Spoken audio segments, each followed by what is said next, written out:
Police સ્ટેશનમાં એક week પહેલા એક ગરફોડનો બનાવ બનેલો સીજી રોડ પર આવેલ સિટી સેન્ટરમાં રાત્રિના સમયમાં એક ચોર ઈસમ ચોથા માળે બારીના ભાગમાંથી એન્ટર થઈ એને સોના ચાંદીના દાગીના તથા રોકડ રૂપિયાની ચોરી કરે, જે અનુસંધાને મહેરબાન ડીસીપી સાહેબના હોય ગુનો ડિટેક્ટ કરવા સૂચના આવતા Navrangpura police station surveillance squad તથા એલસીબીના માણસોએ તાત્કાલિક સ્થળ ઉપર જઈ તપાસ કરતા સીસીટીવીમાં એક માણસ મોઢે રૂમાલ બાંધી તથા કેમેરામાં છેડછાડ કરતો દેખાઈ આવે, જે અનુસંધાને અલગ અલગ ટીમો બનાવી સીસીટીવી ચેક કરતા અમને એક જગ્યા ઉપર રિક્ષામાં આવતો દેખાય, જે રિક્ષા નંબર આધારે રિક્ષા ચાલકની પૂછપરછ કરતા તેઓએ જ્યાંથી એને લીધે તે જગ્યા પર તપાસ કરતા તે હોટલમાંથી એનું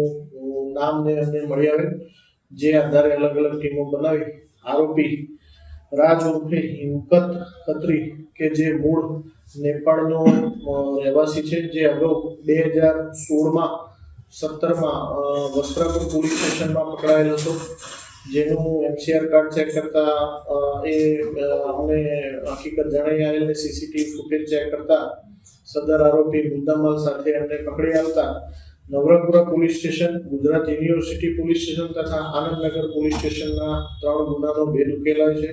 એના સિવાય પણ ઘણા ગુના ગરફોડ ચોરીના નીકળે એની તપાસ ચાલુમાં છે.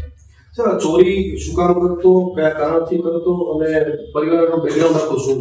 મુખ્યત્વે મૂળ નેપાળનો રહેવાસી છે, એના મધર ફાધર નેપાળ રહે છે. એ 2016માં વસ્ત્રાપુરમાં ચોરી કર્યા પછી સુરત જતો રહેલો. સુરતમાં એને 4 જગ્યા પર પોલીસ સ્ટેશનમાં આ રીતની ચોરી કરેલ. ત્યારબાદ એને પાછા થતા અમદાવાદ સેન્ટ્રલ જેલ ગયેલો. અમદાવાદથી છૂટીને પાછો દિલ્હી જતો રહેલો.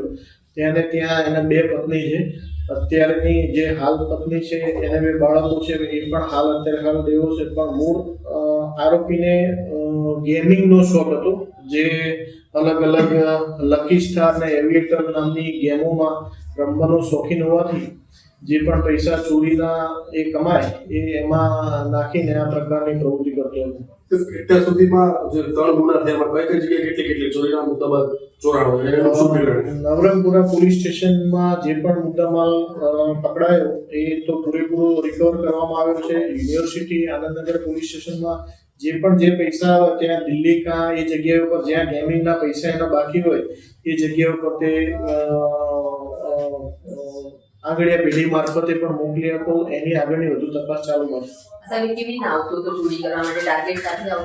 એ ત્યાંથી અલગ બસમાં ટ્રેનમાં આવતો, અહીંયા અલગ અલગ હોટલોમાં રોકાતો, પછી રેકી કરતો. આગળના દિવસે ત્યાં જઈને આ જે અહીંયા એમો છે એમાં આગલા દિવસે રેકી કરી ત્યારબાદ રાત્રે વહેલી લગભગ 8-1 વાગે કે 10-1 વાગે એન્ટર થઈ જાય, ક્યાં છુપાઈ જતો, પછી રાત્રે મોડા એ ચોરી કરતો. એવી એમો લગભગ દરેક જગ્યાએ છે. તપાસ કઈ દિશામાં શું કરીશું આપણે? આગળની તપાસ નામદાર કોર્ટમાં રજૂ કરી રિમાન્ડ મેળવી હજુ વધુ ગુના શોધાય તેવા તમામ પ્રયત્નો કરવામાં આવે.